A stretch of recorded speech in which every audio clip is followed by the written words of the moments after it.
Hi, welcome. This is Dr. Cynthia Bocara with Harbor Lights Toastmasters. One of the beautiful benefits of being a Toastmaster is that each week we get to learn a little bit more about how to deliver great speeches, and body language is one of those very important things that we learn about. Today I'm going to share with you 3 tips that you can do before you go on stage that will help you keep your body nice and calm so that you give the best performance that you can.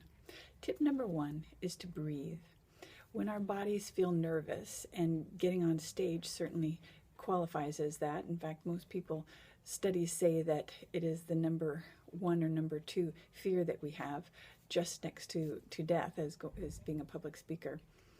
Our bodies go into a fight or flight mechanism. And in that fight or flight mechanism, our heart starts racing. We start breathing in our chest and very shallow breathing. Our blood pressure goes up. So one of the things that we can do to try and decrease that nervousness is to breathe through our stomach. So if you put your hands on your lower abdomen and breathe through there and breathe slowly for a minute, that will help to reduce your blood pressure, reduce your anxiety, and kind of trick your body into thinking that everything is okay. The second thing that we can do is what Amy Cuddy calls standing in a power posture.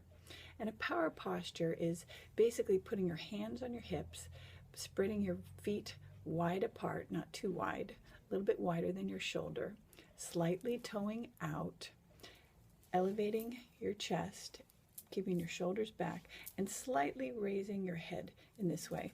It's a classic alpha stance, but the beautiful thing about this is not only does it change the way people perceive us, but it also very much changes our own chemistry in our brain. And it decreases our stress hormones and increases our testosterone, which gives us a feeling of confidence.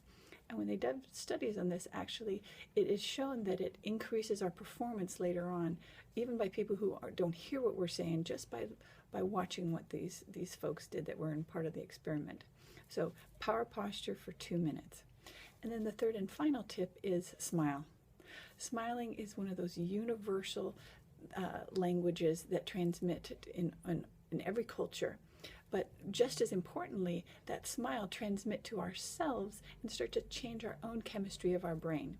If you're a little bit too nervous, you can actually just stick a pencil back here, and just by doing that, the muscles of your mouth going in that configuration will tell your brain that you're happier, and that'll decrease your anxiety and give you a little boost of endorphins at the same time. So tips like this we learn every week at Toastmasters Harbor Lights. I invite you to come down and join us. We can have breakfast on us and see what it's like to be part of Toastmasters. You can reach us at harborlightstoastmasters.com, and we look forward to meeting you.